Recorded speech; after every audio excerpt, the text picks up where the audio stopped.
Welcome back to the channel. Don't forget to like, share, and subscribe my channel.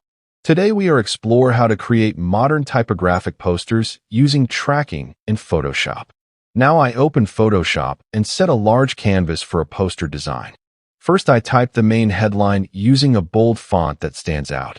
Then I highlight the text and gradually increase tracking for a spacious, elegant effect. After that I duplicate the text layer and reduce tracking slightly for a denser look.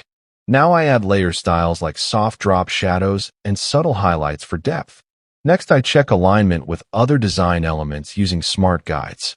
Then I combine tracking adjustments with kerning tweaks for precise letter spacing. After this I refine gradient overlays to complement the text aesthetics. Now I zoom out and evaluate